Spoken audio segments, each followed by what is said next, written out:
ಎಲ್ರಿಗೂ ನಮಸ್ಕಾರ. ನಾನು ನಾಗರಾಜ್. ತಮಗೆಲ್ಲ ಕನ್ನಡ ಅಮರ ಯೂಟ್ಯೂಬ್ ಚಾನಲ್ಗೆ ಸ್ವಾಗತ. ವಿದ್ಯಾರ್ಥಿಗಳೇ, ಈ ದಿನ 10ನೇ ತರಗತಿ ಇರತಕ್ಕಂತಹ ಪಠ್ಯ ಪೂರಕ ಅಧ್ಯಯನ ಇದರಲ್ಲಿ ಬರ್ತಕ್ಕಂಥ ಪಾಠ ಸಾಮಾಜಿಕ ಮತ್ತು ಧಾರ್ಮಿಕ ಸುಧಾರಕರು.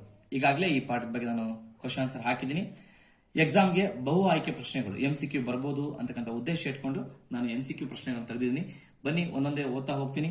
ಉತ್ತರವನ್ನು ನೀವು ಗೆಸ್ ಮಾಡ್ತಾ ಹೋಗಿ, ನಾನು ಉತ್ತರವನ್ನು ಹೇಳ್ತಾ ಹೋಗ್ತೀನಿ. ಮೊದಲನೇ ಪ್ರಶ್ನೆ, ಶ್ರೀ ನಾರಾಯಣ ಗುರು ಅವರು ಈ ವರ್ಷದಲ್ಲಿ ಧರ್ಮ ಪರಿಪಾಲನ ಯೋಗಂ ಆರಂಭಿಸಿದರು ಅಂತಾನು ಕೇಳ್ಬೋದು. ಅಥವಾ ಉತ್ತರ ಹೇಳ್ತೀನಿ, ಅದಾದ್ಮೇಲೆ ನನಗೆ ಮತ್ತೆ ಪ್ರಶ್ನೆ ಈ ತರ ಬರ್ಬೋದು ಅಂತ ಹೇಳ್ತೀನಿ. ಆಪ್ಷನ್ ನೋಡಿದ್ರೆ 1902ರಲ್ಲಿ, 1903ರಲ್ಲಿ, 1904ರಲ್ಲಿ, 1905ರಲ್ಲಿ ಅಂತಿದೆ. ಸರಿಯಾದ ಉತ್ತರ ಅಂತ ಹೇಳಿದ್ರೆ 1903ರಲ್ಲಿ ಅಂತ ಇದೆ. ಇದು ಸರಿಯಾದ ಉತ್ತರ. ಹೀಗೂ ಕೇಳ್ಬೋದು, 1903ರಲ್ಲಿ ಶ್ರೀ ನಾರಾಯಣ ಗುರು ಅವರು ಈ ಒಂದು ಸಂಘಟನೆಯನ್ನ ಆರಂಭಿಸಿದ್ರು ಅಂತ ಕೇಳ್ತಾರೆ. ಅವಾಗ ನೀವು ಧರ್ಮ ಪರಿಪಾಲನ ಯೋಗಂ ಎಂಬ ಸಂಘಟನೆಯನ್ನು ಆರಂಭಿಸಿದ್ರು ಅಂತ ಬರೀಬೇಕು. ಉಲ್ಟಾನು ಕೇಳಬಹುದು. ಇನ್ನು ಪ್ರಶ್ನೆ ಎರಡನೇದು, 20ನೇ ಶತಮಾನದ ಆರಂಭದಲ್ಲಿ ಬ್ರಾಹ್ಮಣೇತರ ಹೊಸ ಬಗೆಯ ಚಳವಳಿ ಇಲ್ಲಿ ಆರಂಭವಾಯಿತು. ಎಲ್ಲಿ ಆರಂಭವಾಯಿತು ಅಂತ ಕೇಳ್ತಾ ಹೋಗಿದ್ದಾರೆ. ಆಪ್ಷನ್ ನೋಡಿದ್ರೆ ಪೂರ್ವ ಭಾರತದಲ್ಲಿ, ಪಶ್ಚಿಮ ಭಾರತದಲ್ಲಿ, ಉತ್ತರ ಭಾರತದಲ್ಲಿ, ಡಿ ಆಪ್ಷನ್ ದಕ್ಷಿಣ ಭಾರತದಲ್ಲಿ. ಸರಿಯಾದ ಉತ್ತರ ಅಂತ ಹೇಳಿದ್ರೆ ಆಪ್ಷನ್ ಡಿ, 20ನೇ ಶತಮಾನದ ಆರಂಭದಲ್ಲಿ ಬ್ರಾಹ್ಮಣೇತರ ಹೊಸ ಬಗೆಯ ಚಳವಳಿ ನಡೆದಿರ್ತಕ್ಕಂಥದ್ದು ದಕ್ಷಿಣ ಭಾರತದಲ್ಲಿ. ಇದು ಸರಿಯಾದ ಉತ್ತರ. ಇನ್ನು ಪ್ರಶ್ನೆ 3, ಶ್ರೀ ನಾರಾಯಣ ಗುರು ಅವರು ಜನಿಸಿದ್ದು ಈ ಸ್ಥಳದಲ್ಲಿ ಅಂತ ಹೇಳ್ತಾರೆ. ಆಪ್ಷನ್ ನೋಡಿದ್ರೆ A option Kerala, B option Tamil Nadu, C option Hyderabad, D option Karnataka. ಸರಿಯಾದ ಉತ್ತರ ಅಂತ ಹೇಳಿದ್ರೆ ಮೂರನೇ ಪ್ರಶ್ನೆಗೆ ಶ್ರೀ ನಾರಾಯಣ ಗುರು ಅವರು ಜನಿಸಿದ್ದು ಆಪ್ಷನ್ ಎ ಕೇರಳ.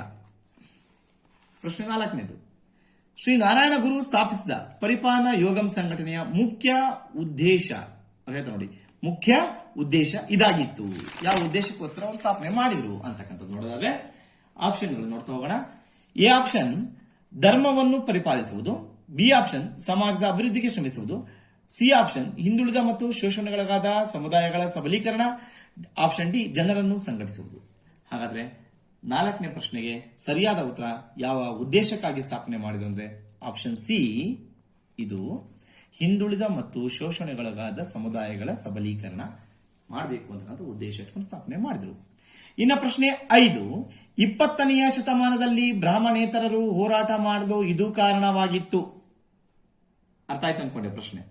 ಆಪ್ಷನ್ ನೋಡಿದ್ರೆ ತಮಗೆ ವಾಸಿಸಲು ಮನೆ ಬೇಕೆಂದು, ಆಪ್ಷನ್ ಬಿ ಅವರಿಗೆ ಸ್ವಾತಂತ್ರ್ಯ ಬೇಕೆಂದು, ಆಪ್ಷನ್ ಸಿ ತಮಗೆ ಓಡಾಡಲು ಸಾರಿಗೆ ವ್ಯವಸ್ಥೆ ಬೇಕೆಂದು, ಆಪ್ಷನ್ ಡಿ ಸರ್ಕಾರಿ ರಂಗದಲ್ಲಿ ತಮ್ಮ ಜನಸಂಖ್ಯೆಗೆ ಅನುಗುಣವಾಗಿ ತಮಗೆ ಪ್ರಾತಿನಿಧ್ಯ ಸಿಗಬೇಕೆಂದು. ಸರಿಯಾದ ಉತ್ತರ ಅಂತ ಹೇಳಿದ್ರೆ 20ನೇ ಶತಮಾನದಲ್ಲಿ ಬ್ರಾಹ್ಮಣೇತರರು ಹೋರಾಟ ಮಾಡಲು ಕಾರಣ ಯಾವ್ದಾಯ್ತು ಗೊತ್ತಾ? ಆಪ್ಷನ್ ಡಿ, ಇದು ಏನು ಸರ್ಕಾರಿ ರಂಗದಲ್ಲಿ ತಮ್ಮ ಜನಸಂಖ್ಯೆಗೆ ಅನುಗುಣವಾಗಿ ತಮಗೆ ಪ್ರಾತಿನಿಧ್ಯ ಸಿಗಬೇಕೆಂದು ಅಂತಕ್ಕಂಥ ಉದ್ದೇಶ ಇಟ್ಕೊಂಡು ಹೋರಾಟ ಮಾಡಿದ್ರು. ಇನ್ನು ಪ್ರಶ್ನೆ 6, ಮಾನವ ಕುಲಕ್ಕೆ ಒಂದೇ ಜಾತಿ, ಒಂದೇ ಧರ್ಮ ಮತ್ತು ಒಬ್ಬನೇ ದೇವರು ಎಂಬುದನ್ನು ಸಾಧಿಸಲು ಇದು ಉತ್ತಮ ಮಾರ್ಗವೆಂದು ನಾರಾಯಣ ಗುರು ಅವರು ಸಾರಿದ್ದರು ಅಂತಕ್ಕಂಥದ್ದು. ಹಾಗಾದ್ರೆ ಆಪ್ಷನ್ ನೋಡಿದ್ರೆ ಯಾವುದು ಉತ್ತಮ ಮಾರ್ಗ? ಆಪ್ಷನ್ ಎ ಹೋರಾಟ, ಆಪ್ಷನ್ ಬಿ ಸಂಘಟನೆ, ಆಪ್ಷನ್ ಸಿ ಶಿಕ್ಷಣ, ಆಪ್ಷನ್ ಡಿ ಚಳವಳಿ ಅಂತಕ್ಕಂಥದ್ದು. ಸರಿಯಾದ ಉತ್ತರ ಅಂತ ಹೇಳಿದ್ರೆ ಮಾನವ ಕುಲಕ್ಕೆ ಒಂದೇ ಜಾತಿ, ಒಂದೇ ಧರ್ಮ ಮತ್ತು ಒಬ್ಬನೇ ದೇವರೆಂದು ಎಂಬುದನ್ನು ಸಾಧಿಸಲು ಇದು ಉತ್ತಮ ಮಾರ್ಗ. ಶಿಕ್ಷಣ ಅಂತಕ್ಕಂಥದ್ದು ಉತ್ತಮ ಮಾರ್ಗ ಅಂತಕ್ಕಂಥದ್ದು ನಾರಾಯಣ ಗುರು ಸಾರಿದ್ರು. ಇನ್ನು ಪ್ರಶ್ನೆ 7, ನಾರಾಯಣ ಗುರು ಮತ್ತು ಅವರ ಅನುಯಾಯಿಗಳು 1924ರಲ್ಲಿ ವೈಕಂ ಸತ್ಯಾಗ್ರಹವೆಂಬ ಈ ದೇವಾಲಯದ ಪ್ರವೇಶ ಚಳುವಳಿಯನ್ನು ನಡೆಸಿದರು. ಯಾವ ದೇವಾಲಯ ನೋಡಿದ್ರೆ ಆಪ್ಷನ್ ಎ ಶಿವ ದೇವಾಲಯ, ಆಪ್ಷನ್ ಬಿ ಬ್ರಹ್ಮ ದೇವಾಲಯ, ಆಪ್ಷನ್ ಸಿ ವಿಷ್ಣು ದೇವಾಲಯ, ಆಪ್ಷನ್ ಡಿ ಬ್ರಹ್ಮ ವಿಷ್ಣು ಮಹೇಶ್ವರ ದೇವಾಲಯ. ಸರಿಯಾದ ಉತ್ತರ ಅಂತ ಹೇಳಿದ್ರೆ ನಾರಾಯಣ ಗುರು ಮತ್ತು ಅವರ ಅನುಯಾಯಿಗಳು 1924ರಲ್ಲಿ ವೈಕಂ ಸತ್ಯಾಗ್ರಹವೆಂಬ ಶಿವ ದೇವಾಲಯದ ಪ್ರವೇಶ ಚಳುವಳಿಯನ್ನು ನಡೆಸಿದರು. ಅರ್ಥ ಆಯ್ತು ಅನ್ಕೊಂಡೆ. ನೀವು ಉತ್ತರವನ್ನ ಗೆಸ್ ಮಾಡ್ತಾ ಹೋಗಿ, ಸುಮ್ಮನೆ ಗೆಸ್ ಮಾಡಿ ನೋಡೋಣ ನೀವು ಹೆಂಗ್ ಓದಿದ್ರ ಅಂತ ನೀವು ಅರ್ಥ ಮಾಡ್ಕೊಳ್ಳಿ ಅಷ್ಟೇ, ರೆಡಿ ಆಗಿದ್ದೀರಾ ಅಂತ ತಿಳ್ಕೊಳ್ಳಿಕ್ಕೆ. ಇನ್ನ ಪ್ರಶ್ನೆ 8ನೇದು, ಬ್ರಾಹ್ಮಣೇತರ ಸಮುದಾಯಗಳು ತಮ್ಮ ಮೇಲೆ ಹೇರಲಾಗಿದ್ದ ಸಾಮಾಜಿಕ ನಿರ್ಬಂಧಗಳನ್ನು ವಿರೋಧಿಸಲು ಇದು ಪ್ರಮುಖ ಕಾರಣವಾಗಿತ್ತು. ಯಾವ ಒಂದು ಕಾರಣಕ್ಕಾಗಿ ಅವರು ವಿರೋಧ ಮಾಡಿದ್ರು ಅಂತಕ್ಕಂಥದ್ದು. ಆಪ್ಷನ್ ನೋಡಿದ್ರೆ ತಮ್ಮನ್ನು ದುರ್ಬಲರು ಮತ್ತು ಅಸಮರ್ಥರು ಎಂದು ತಿಳಿದಿದ್ದಕ್ಕಾಗಿ, ಆಪ್ಷನ್ ಬಿ ಭಾವನೆಗಳಿಗೆ ಮತ್ತು ಸಮಸ್ಯೆಗಳಿಗೆ ಸ್ಪಂದಿಸದೇ ಇರುವುದು, ಆಪ್ಷನ್ ಸಿ ಇಂಗ್ಲಿಷ್ ವಿದ್ಯಾಭ್ಯಾಸದ ವಿಸ್ತರಣೆ ಮತ್ತು ಬ್ರಿಟಿಷರು ತಂದ ಜನಗಣತಿ ವರದಿಗಳು, ಆಪ್ಷನ್ ಡಿ ಧರ್ಮ ಮತ್ತು ಜಾತಿ. ಸರಿಯಾದ ಉತ್ತರ ಅಂತ ಹೇಳಿದ್ರೆ ಆಪ್ಷನ್ ಸಿ ಬ್ರಾಹ್ಮಣೇತರ ಸಮುದಾಯಗಳು ತಮ್ಮ ಮೇಲೆ ಹೇರಲಾಗಿದ್ದ ಸಾಮಾಜಿಕ ನಿರ್ಬಂಧಗಳನ್ನು ವಿರೋಧಿಸಲಿಕ್ಕೆ ಪ್ರಮುಖ ಕಾರಣ ಇಂಗ್ಲಿಷ್ ವಿದ್ಯಾಭ್ಯಾಸದ ವಿಸ್ತರಣೆ ಮತ್ತು ಬ್ರಿಟಿಷರು ಜಾರಿಗೆ ತಂದ ಜನಗಣತಿ ವರದಿಗಳೇ ಕಾರಣ ಆಗಿತ್ತು. ಆಪ್ಷನ್ ಸಿ ಅಂತಕ್ಕಂಥದ್ದು. ಇನ್ನು ಪ್ರಶ್ನೆ 9. ಬ್ರಿಟಿಷರು 1870 ನಂತರ ತಂದ ಜನಗಣತಿ ವರದಿಗಳು ಬ್ರಾಹ್ಮಣೇತರಿಗೆ ಇದರ ಅರಿವನ್ನು ತಂದುಕೊಟ್ಟವು. ಯಾವ ಅರಿವನ್ನು ತಂದುಕೊಡ್ತವೆ ನೋಡಿದರೆ ಆಪ್ಷನ್ ಎ ತಮ್ಮ ಸಮಸ್ಯೆಗಳ ಅರಿವನ್ನು, ಆಪ್ಷನ್ ಬಿ ಏಕತೆಯ ಅರಿವನ್ನು, ಆಪ್ಷನ್ ಸಿ ತಮ್ಮ ಜನಸಂಖ್ಯೆಯ ಅರಿವನ್ನು, ಆಪ್ಷನ್ ಡಿ ಶಿಕ್ಷಣದ ಅರಿವನ್ನು. ಸರಿಯಾದ ಉತ್ತರ ಅಂತ ಹೇಳಿದ್ರೆ ಬ್ರಿಟಿಷರು 1870 ನಂತರ ತಂದ ಜನಗಣತಿಯ ವರದಿಗಳು ಬ್ರಾಹ್ಮಣೇತರರಿಗೆ ತಮ್ಮ ಜನಸಂಖ್ಯೆಯ ಅರಿವನ್ನು. ಆಪ್ಷನ್ ಸಿ ಇದು ಸರಿಯಾದ ಉತ್ತರ. ಇನ್ನ ಪ್ರಶ್ನೆ 10. ಜಸ್ಟಿಸ್ ಪಾರ್ಟಿಯು ಪ್ರಾರಂಭವಾದದ್ದು ಈ ವರ್ಷದಲ್ಲಿ ಅಂತ ಹೇಳ್ತಾರೆ. ಜಸ್ಟಿಸ್ ಪಾರ್ಟಿಯು ಪ್ರಾರಂಭವಾದದ್ದು ಈ ವರ್ಷದಲ್ಲಿ. ಯಾವ ವರ್ಷದಲ್ಲಿ? Option A 1916, option B 1917, option C 1918, option D 1919. ಸರಿಯಾದ ಉತ್ತರ ಅಂದರೆ ಜಸ್ಟಿಸ್ ಪಾರ್ಟಿ ಪ್ರಾರಂಭವಾದದ್ದು ಆಪ್ಷನ್ ಎ 1916. ಇನ್ನು ಪ್ರಶ್ನೆ 11. ಇ ವಿ ರಾಮಸ್ವಾಮಿ ನಾಯರ್ ಅವರ ನೇತೃತ್ವದಲ್ಲಿ ಈ ಚಳವಳಿ ಆರಂಭಗೊಂಡಿತು. ಹಾಗಾದ್ರೆ ಯಾವ ಚಳವಳಿ ನೋಡೋದಾದ್ರೆ ಆಪ್ಷನ್ ಎ ಬ್ರಾಹ್ಮಣೇತರ ಚಳವಳಿ, ಆಪ್ಷನ್ ಬಿ ಆತ್ಮಗೌರವ ಚಳವಳಿ, ಆಪ್ಷನ್ ಸಿ ಶಿವ ದೇವಾಲಯ ಪ್ರವೇಶ ಚಳವಳಿ, ಆಪ್ಷನ್ ಡಿ ಸಾಂಸ್ಕೃತಿಕ ಚಳವಳಿ. ಸರಿಯಾದ ಉತ್ತರ ಅಂತಾರೆ ಆತ್ಮಗೌರವ ಚಳವಳಿ. ಆಪ್ಷನ್ ಬಿ ಇದು ಸರಿಯಾದ ಉತ್ತರ. ಪ್ರಶ್ನೆ 12. ಆಪ್ಷನ್ ನೀವೆಲ್ಲ ಗೆಸ್ ಮಾಡ್ತಾ ಇದ್ರೆ ಅನ್ಕೊಂಡಿದ್ದೀನಿ. 1926ರಲ್ಲಿ ಇವರು ಸೆಲ್ಫ್ ರೆಸ್ಪೆಕ್ಟ್ ಲೀಗ್ ಅನ್ನು ಆರಂಭಿಸಿದರು ಅಂತ ಕತ್ತಿದೆ. ಪ್ರಶ್ನೆ 12. ಆಪ್ಷನ್ ನೋಡಿದರೆ E V Ramaswamy Nayar, option B Shri Narayana Guru, option C Mahatma Gandhiji, option D doctor Palpu. ಸರಿಯಾದ ಉತ್ತರ ಇ ವಿ ರಾಮಸ್ವಾಮಿ ನಾಯರ್ ಇದು ಸರಿಯಾದ ಉತ್ತರ. ಪ್ರಶ್ನೆ 13. ಪೆರಿಯಾರ್ ಅವರು ಜನಿಸಿದ್ದು ಈ ರಾಜ್ಯದಲ್ಲಿ. ಆಪ್ಷನ್ಗಳು ನೋಡಿದವರೆ option A Tamil Nadu, option B Kerala, option C Karnataka, option D Hyderabad. ಸರಿಯಾದ ಉತ್ತರ ಆಪ್ಷನ್ ಎ ತಮಿಳುನಾಡು. ಪೆರಿಯಾರ್ ಜನಿಸಿದ್ದು ತಮಿಳುನಾಡಲ್ಲಿ. ಇನ್ನ ಪ್ರಶ್ನೆ 14. ಪೆರಿಯಾರ್ ಅವರು ಈ ಧರ್ಮದ ಪರವಾಗಿ ಕಾಂಗ್ರೆಸ್ ಇದೆ ಎಂದು ಅದಕ್ಕೆ ಪರ್ಯಾಯವಾದ ದ್ರಾವಿಡ ಚಳವಳಿ ಎಂಬ ಜನಾಂಗೀಯ ಪರಿಕಲ್ಪನೆ ಕೇಂದ್ರಿತ ಚಳವಳಿಯನ್ನು ರೂಪಿಸತೊಡಗಿದರು. ಪ್ರಶ್ನೆ ಇನ್ನೊಂದ್ಸರಿ ಓದ್ಕೊಳ್ಳಿ, ವಿಡಿಯೋದಲ್ಲಿ ಗೊತ್ತಾಗುತ್ತೆ, ನಾನು ಪದೇ ರಿಪೀಟ್ ಮಾಡ್ಲಿಕ್ಕೆ ಹೋಗಲ್ಲ. ಆಪ್ಷನ್ ನೋಡಿದ್ರೆ ಹಿಂದೂ ಧರ್ಮ, ಬಿ ಸರ್ವಧರ್ಮ, ಸಿ ಮಾನವ ಧರ್ಮ, ಡಿ ವರ್ಣಾಶ್ರಮ ಧರ್ಮ. ಸರಿಯಾದ ಉತ್ತರ ವರ್ಣಾಶ್ರಮ ಧರ್ಮ ಇದೆ ಎಂದು ಅದಕ್ಕೆ ಪರ್ಯಾಯವಾಗಿ ದ್ರಾವಿಡ ಚಳವಳಿಯನ್ನು ಆರಂಭಿಸುತ್ತಾರೆ. ಪ್ರಶ್ನೆ 15. ಪೆರಿಯಾರರು ಈ ಭಾಷೆಯನ್ನು ದ್ರಾವಿಡ ಭಾಷೆ ಎಂದರು. ಯಾವ ಭಾಷೆ?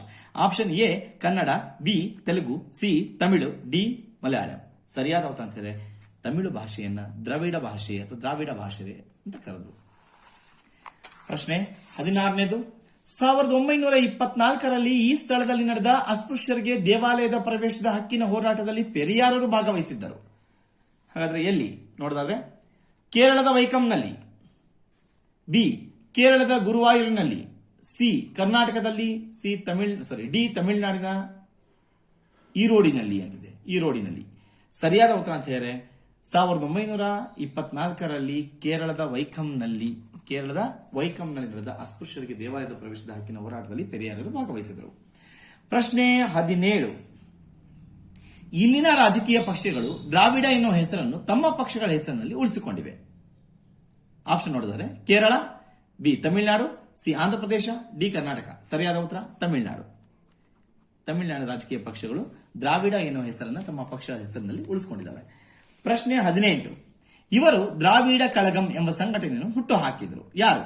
Mahatma Gandhiji option, B Sri Narayana Guru, C Kumaran Hassan, D Periyar. ಸರಿಯಾದ ಉತ್ತರ ಡಿ ಪೆರಿಯಾರ್. ಇನ್ನು ಪ್ರಶ್ನೆ 19. ಬ್ರಾಹ್ಮಣೇತರ ಚಳವಳಿಯನ್ನ ಪೆರಿಯಾರರು ಈ ಚಳವಳಿಯನ್ನಾಗಿ ಪರಿವರ್ತಿಸಿದರು. ಯಾವ ಚಳವಳಿಯನ್ನಾಗಿ ಪರಿವರ್ತಿಸುತ್ತಾರೆ? ಆಪ್ಷನ್ ಎ ಸಾಂಸ್ಕೃತಿಕ ಚಳವಳಿ, ಆಪ್ಷನ್ ಬಿ ಸಾಮಾಜಿಕ ಚಳವಳಿ, ಆಪ್ಷನ್ ಸಿ ರಾಜಕೀಯ ಚಳವಳಿ, ಆಪ್ಷನ್ ಡಿ ಆತ್ಮಗೌರವ ಚಳವಳಿ.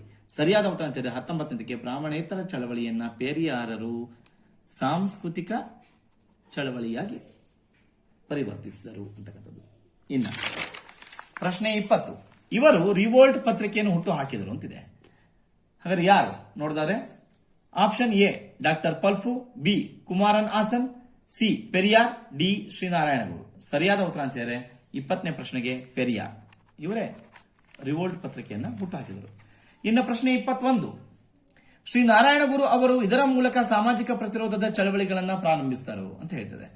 ಆಪ್ಷನ್ ನೋಡೋದಾದ್ರೆ ವೈಕಂ ಸತ್ಯಾಗ್ರಹದ ಮೂಲಕ, ಬಿ ಆಪ್ಷನ್ ಧರ್ಮ ಪರಿಪಾಲನ ಯೋಗ ಮೂಲಕ, ಸಿ ಆಪ್ಷನ್ ಆತ್ಮಗೌರವ ಚಳವಳಿಯ ಮೂಲಕ, ಡಿ ಆಪ್ಷನ್ ದ್ರಾವಿಡ ಕಳಗಂ ಎಂಬ ಸಂಘಟನೆಯ ಮೂಲಕ. ಸರಿಯಾದ ಉತ್ತರ ಅಂತ ಹೇಳಿದ್ರೆ ಶ್ರೀನಾರಾಯಣ ಗುರು ಅವರು ಇದರ ಮೂಲಕ ಧರ್ಮ ಪರಿಪಾಲನ ಯೋಗಂ ಮೂಲಕ ಏನ್ ಮಾಡ್ತಾರೆ, ಸಾಮಾಜಿಕ ಪ್ರತಿರೋಧದ ಚಳವಳಿಯನ್ನು ಪ್ರಾರಂಭಿಸ್ತಾರೆ. ಪ್ರಶ್ನೆ 22, ಇವರು ಆತ್ಮಗೌರವ ಚಳವಳಿಯ ರೂವಾರಿಗಳಾಗಿದ್ರು ಅಂತ ಕೇಳ್ತಾರೆ. ಪ್ರಶ್ನೆ 22ನೇದು ಆಪ್ಷನ್ ನೋಡಿದ್ರೆ ಗಾಂಧೀಜಿ ಅವರು, B option Shri Narayana Guru, C option ಪೆರಿಯಾರರು, D option T M Nayar. ಸರಿಯಾದ ಉತ್ತರ ಇವರು ಆತ್ಮಗೌರವ ಚಳವಳಿಯ ರೂವಾರಿಗಳಾಗಿದ್ದರು. Option C ಪೆರಿಯಾರರು. ಪ್ರಶ್ನೆ 23, 1939ರಲ್ಲಿ ಪೆರಿಯಾರರು ಈ ಪಕ್ಷದ ಅಧ್ಯಕ್ಷರಾಗಿದ್ದರು. 1939ರಲ್ಲಿ ಪೆರಿಯಾರರು ಯಾವ ಪಕ್ಷದ ಅಧ್ಯಕ್ಷರಾಗಿದ್ದರು ನೋಡೋದಾದ್ರೆ ಆಪ್ಷನ್ ಎ ಜಸ್ಟಿಸ್ ಪಕ್ಷ, ಆಪ್ಷನ್ ಬಿ ಕಾಂಗ್ರೆಸ್ ಪಕ್ಷ, ಆಪ್ಷನ್ ಸಿ ಸಮಾಜವಾದಿ ಪಕ್ಷ, ಆಪ್ಷನ್ ಡಿ ರಾಜಕೀಯ ಪಕ್ಷ. ಸರಿಯಾದ ಉತ್ತರ 1939ರಲ್ಲಿ ಪೆರಿಯಾರರು ಜಸ್ಟಿಸ್ ಪಕ್ಷದ ಅಧ್ಯಕ್ಷರಾಗಿದ್ದರು. ಇನ್ನ 24ನೆಯ ಪ್ರಶ್ನೆ, ಶ್ರೀನಾರಾಯಣ ಗುರು ಅವರ ಪ್ರಮುಖ ಆಶಯ ಇದಾಗಿತ್ತು.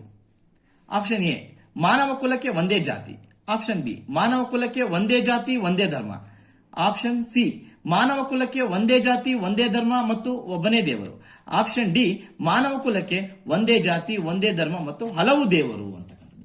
ಸರಿಯಾದ ಉತ್ತರ ಅಂತ ಹೇಳಿದ್ರೆ ಶ್ರೀನಾರಾಯಣ ಗುರು ಅವರ ಪ್ರಮುಖ ಆಶಯ ಆಪ್ಷನ್ ಸಿ ಆಗಿತ್ತು. ಮಾನವ ಕುಲಕ್ಕೆ ಒಂದೇ ಜಾತಿ ಒಂದೇ ಧರ್ಮ ಮತ್ತು ಒಬ್ಬನೇ ದೇವರು. ಇದೇ ಕರೆಕ್ಟ್ ಆಪ್ಷನ್. ಅರ್ಥ ಆಯ್ತು ಅನ್ಕೊಳ್ಳಿ. ಇಲ್ಲಿ ಸೈಡಿಗೆ ಹಾಕ್ಬಿಡ್ತೀನಿ ನಿಮಗೆ. ಇನ್ನು ಕೊನೆಯ ಪ್ರಶ್ನೆ, ಎಲ್ಲ ಬಗೆಯ ಶೋಷಣೆಗಳಿಂದ ಮುಕ್ತವಾಗಿ ಜಾತಿ ಲಿಂಗ ಅಸಮಾನತೆಗಳಿಂದ ಹೊರಬಂದು ಈ ಸಮಾಜ ರೂಪುಗೊಳ್ಳಬೇಕು ಎನ್ನುವುದು ಪೆರಿಯಾರರ ಬದುಕಿನ ಧ್ಯೇಯವಾಗಿತ್ತು. ಯಾವ ಸಮಾಜ ನೋಡೋದಾದ್ರೆ ಆಪ್ಷನ್ ಎ ಧಾರ್ಮಿಕ ಸಮಾಜ, ಆಪ್ಷನ್ ಬಿ ಅಭಿವೃದ್ಧಿಯ ಸಮಾಜ, ಆಪ್ಷನ್ ಸಿ ಸರ್ವತೋಮುಖ ಏಳಿಗೆಯ ಸಮಾಜ, ಆಪ್ಷನ್ ಡಿ ಸರ್ವಧರ್ಮ ಸಹಿಷ್ಣುತೆಯ ಸಮಾಜ.